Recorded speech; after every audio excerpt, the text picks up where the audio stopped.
Welcome to the Deep Dive. Hello. Today, we're unpacking the fiscal first quarter 2026 earnings call from BRZE. That's the company BRA. Right. Our mission, as always, is to cut through the noise, grab the key numbers, the strategic insights, and really understand what's driving this business right now, all straight from the call.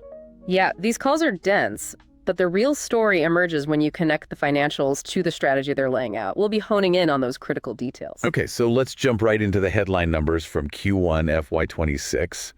And honestly, they look pretty strong on the surface. They did, yes. Revenue hit $162.1 million. That's nearly 20% growth year over year. Solid top line. Very solid. And maybe more importantly, they hit non-GAAP net income profitability again, fourth quarter straight, over $7 million. That is significant. It tells you their focus on operational efficiency is paying off. Absolutely. And the non-GAAP operating margin, big jump there. Huge jump, over 900 basis points year over year. That kind of margin improvement really shows operating leverage kicking in. And they're generating cash too, nearly $23 million in free cash flow this quarter. Which is a really healthy sign. Generating that much cash while still growing at almost 20%. That's what you want to see in a maturing SaaS company. Okay, so strong revenue, better profits, good cash flow. That's the quick snapshot. Let's dig a bit deeper now. What's actually fueling that revenue? Well, it's a mix, as they described it. Expanding deals with current customers, renewals, and of course, bringing in new logos. And subscriptions are still king. Absolutely. 96% of total revenue comes from subscriptions. That gives them a really stable, predictable foundation. What about customer numbers? Total customer count reached 2342. That was up 46 from last quarter and 240 from the year before. So steady growth there. Okay, steady growth. But you mentioned something interesting before we started recording, the large customer segment. Right, this is key. Customer spending over $500,000 annually. That group grew 24% year over year. They now have 262 of these large clients. 24% growth in the big spenders. Right. And they account for more of the total revenue now. Exactly. They now make up 62% of total ARR, annual recurring revenue. That's up from 60% last year. So what does that tell you? It's a strong indicator that the demand is really there for their more sophisticated enterprise-level solutions. Big companies, complex needs. They're turning to platforms like Braze, especially ones using AI and first-party data. That's where the big money is. Got it. Let's talk retention then. Dollar-based net retention, DBNR. The numbers were 109% overall and 112% for those large customers. Good numbers, but they mentioned a slight dip from the previous quarter. Yeah, they did flag that. They pointed to two main reasons. First, seasonality. Apparently, Q1 sees a lot of large multi-year deals come up for renewal that were originally signed in Q4's past. Okay. Contract timing. Right. And second, they acknowledge still feeling some effects from higher churn levels they saw in the back half of last year. But they expect that churn situation to get better. Yes, they sounded pretty confident that churn should improve later this fiscal year. They said they've put specific preventative measures in place. Okay. And they also made a point about DBNR and revenue being lagging indicators. Crucial point, yeah. These numbers reflect past performance. They don't necessarily show the immediate impact of recent changes or improvements. Something to keep in mind. What about geographically? I noticed more revenue coming from outside the U.S. Yeah, up to 46% now. They called out strength in the Americas and AMIA. APAC was a bit softer, particularly Southeast Asia. Any reason given for the APAC softness? They linked it mostly to the uneven economic recovery in China impacting the region. But they're still investing there. Oh, yeah. They mentioned new data centers in Australia and Indonesia and strength in places like Australia and New Zealand. So definitely still committed to APAC long-term. Diversification helps. Let's touch on backlog, RPO and CRPO. Right. Remaining performance obligation. Total RPO was $829.3 million, up 26% year over year. Current RPO, the stuff expected in the next 12 months, was $522 million, up 24%. And the CFO had a specific take on that CRPO growth, didn't she? She did. She cautioned that CRPO growth can bounce around a bit depending on renewal timing, which was high in Q1, as we mentioned. She actually prefers looking at revenue acceleration as a clearer sign of macro stabilization rather than just CRPO in isolation. Interesting perspective. And quickly on expenses, gross margin improved. Yes, non-GAAP gross margin ticked up. They credited tech stack optimization and some personnel efficiencies. It was slightly offset by higher costs for premium messaging, but overall positive. And sales and marketing, R&D. Efficiency improved there too, as a percentage of revenue, even though they spent more dollars investing in headcount, product development, and global reach. That discipline helped push non-GAAP operating income into positive territory. Okay, so financially, it's a story of balancing growth investment with efficiency gains leading to profits and cash. Got it. Let's shift to the bigger picture. Strategy, product, the market. What's their core mission? They stated it pretty clearly: become the leading global customer engagement platform and do it with sustained profitable growth while building a strong competitive moat. And the market environment? Still messy. They used the words noisy and uneven, but said momentum is continuing. Two big trends they're leaning into: vendor consolidation. Right, companies wanting fewer tools. Exactly. And replacing old legacy marketing clouds, they see a big opportunity there, suggesting their legacy competitors are sort of standing still. Okay, so attacking the incumbents.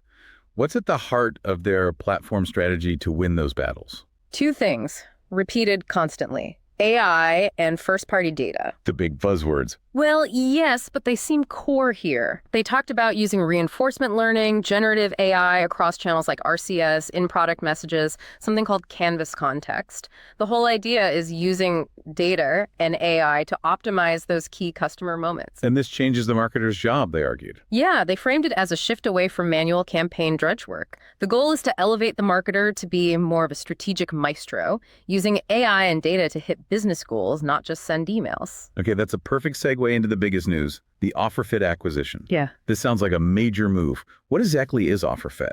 Offerfit is an AI decisioning company. They use their own proprietary reinforcement learning tech to figure out the best way to engage each individual customer automatically. It replaces a lot of manual A/B testing. So way beyond just testing version A versus version B. Oh, absolutely. Think of it like this.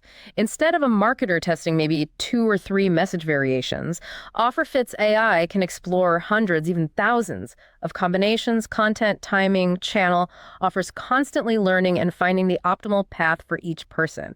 It's autonomous optimization. Okay, that sounds powerful. Why did Braze buy them? What's the rationale? Several reasons laid out. It massively accelerates Braze's own AI roadmap. It enhances the product, makes it more competitive, and they clearly think it can help them land bigger deals by adding this premium AI layer. How fast are they integrating it? Sounds like they're moving quickly. The plan is to plug Offerfit's tech right into the main Braze platform, using Braze's data infrastructure to help Offerfit scale faster. They're also merging the sales teams already. Will Offerfit still be sold separately? Yes, they confirmed it will. Which is interesting because apparently about 2/3 of Offerfit's current customers weren't using Braze before.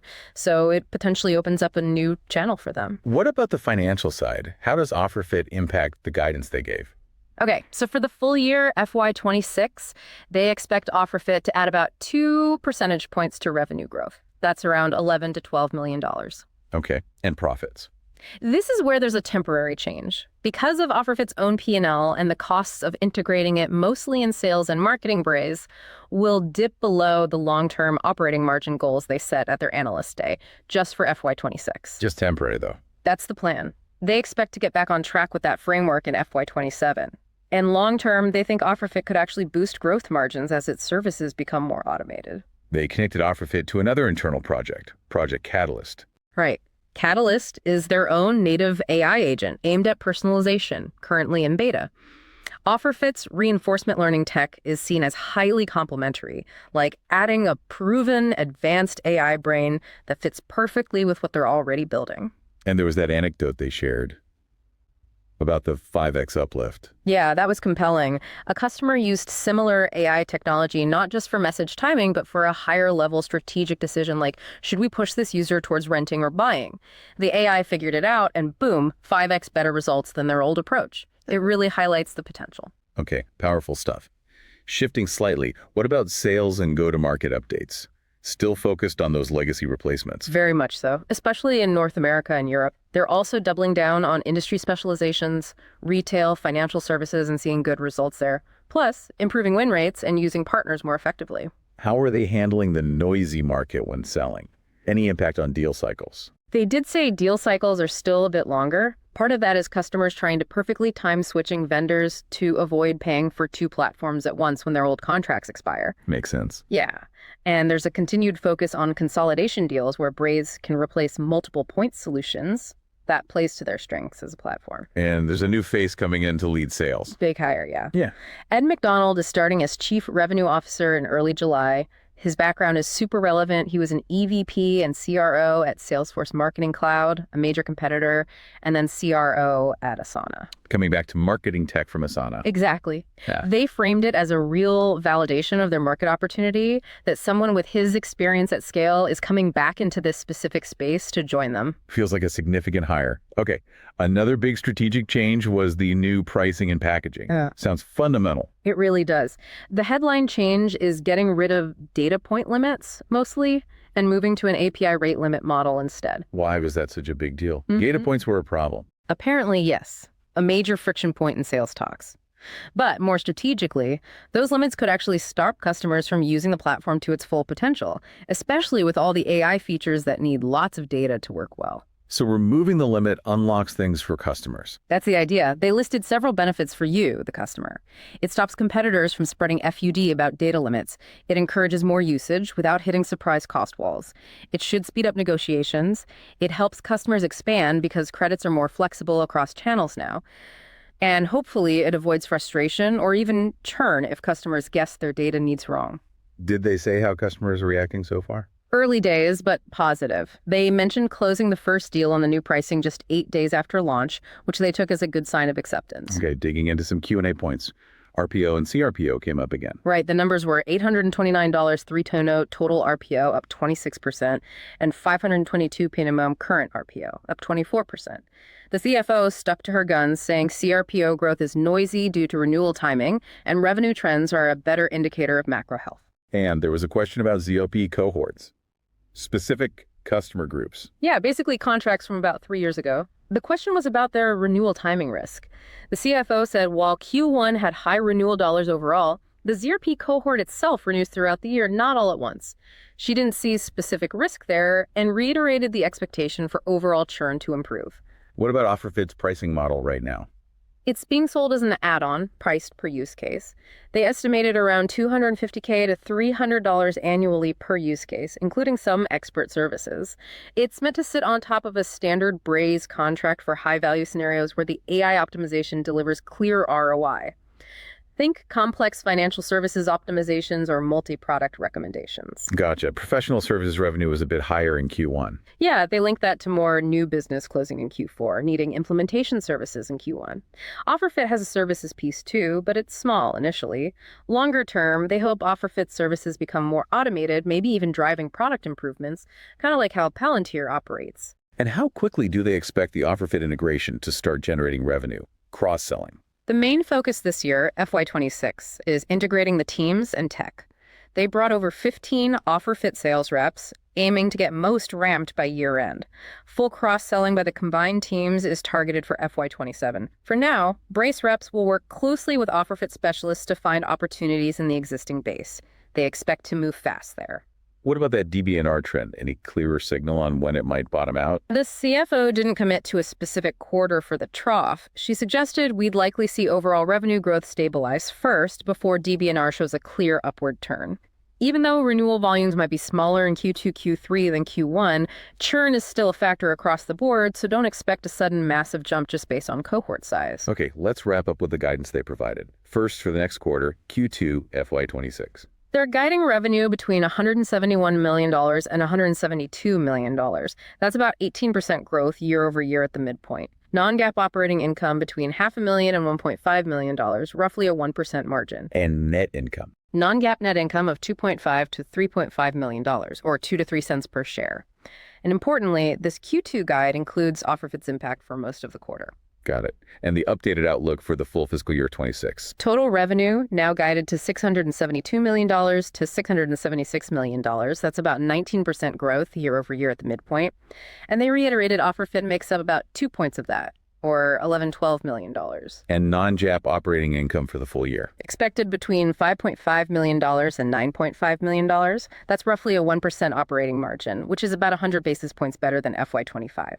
But again, this reflects that temporary dip below their long-term target due to Offerfit. Right. Back on track in FY27 is the plan. Non-GAAP net income and EPS for the full year. Net income between $17 million and $21 million, and EPS between 15 and 18 cents. Do they give any color around the guidance itself? Like, how conservative is it?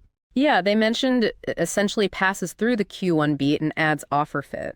But they also specifically said the full year guide has a little bit more risk adjustment built in compared to their previous guidance. So perhaps a touch more conservative this time around. Okay. And we'll probably get more updates at their Forge conference in September. Correct. That's their big annual event. So let's tie this all together. We've gone deep into the numbers, the strategy, the acquisition. What does this Braze call really tell you, our listener? Why should you care? Well, I think this call is a great microcosm of what's happening in SaaS right now. You see the balancing act between growth and profitability. You see the absolute centrality of AI and first-party data. It's not optional anymore. You see strategies for taking on legacy players. And you see how M&A like Offerfit is being used to accelerate core strategic goals, even if it creates some short-term financial noise. Yeah, it really hammers home that customer engagement powered by smart data and AI isn't just a marketing function anymore. It's becoming a core business imperative, a differentiator. Absolutely. The focus on replacing old systems, investing heavily in AI, it shows you where the puck is going in this market. Okay, so based on all that, here's a provocative thought to leave you with. As AI gets better and better at optimizing customer engagement, could the main competitive fight shift? Maybe it's less about the specific email tool or push notification platform and more about who has the smartest, most autonomous AI decisioning layer underneath it all the AI that truly understands and executes on the moment that matters. That's a really interesting question. If the AI handles the what and when automatically, the value definitely shifts towards that underlying intelligence, doesn't it? The platform becomes more about the brain, less about the delivery pipes. Something to chew on. Huh? Now, before we finish, the very important disclaimer. Yes. Everything we discussed today is our analysis and summary of the Braze earnings call transcript provided to us. This is purely for informational purposes. It is absolutely not financial advice. Yeah. Investing has risks. Please do your own research. Talk to a qualified financial advisor. We're just breaking down the information from the call. Exactly. We're analysts, not advisors. That being said, just playing with the ideas from the call, here's an outrageous but maybe plausible trade concept purely for illustration. Okay, let's hear it. Hedge fund hat on. Given BRZE expects churn to improve later this year and the potential for Offerfit cross-selling to maybe ramp faster than the guided 2% contribution, especially into those big spending customers, you could construct a long thesis. Bet that dollar-based net retention and organic growth re-accelerate sooner and stronger in the second half of FY26 than implied by the current risk-adjusted guidance. The bet is that the internal execution plus the Offerfit synergy is harder and faster than modeled. So betting on better execution and faster synergy realization leading to guidance raises later in the year. Outrageous. Plausible. Elements are there in the commentary. But again, for the third time, not financial advice. Just thinking out loud based on the call content. A thought experiment, nothing more. Right. So to recap, strong Q1, the big Offerfit acquisition, boosting their AI strategy, navigating an uneven market, new pricing aimed at reducing friction, and guidance that reflects both growth and integration costs. A very eventful quarter and call, laying out their path forward. We hope this deep dive was useful for you. Remember, informational purposes only, not investment advice. Thanks for tuning in. Let us know what other sources, reports, or topics you want us to deep dive into next time.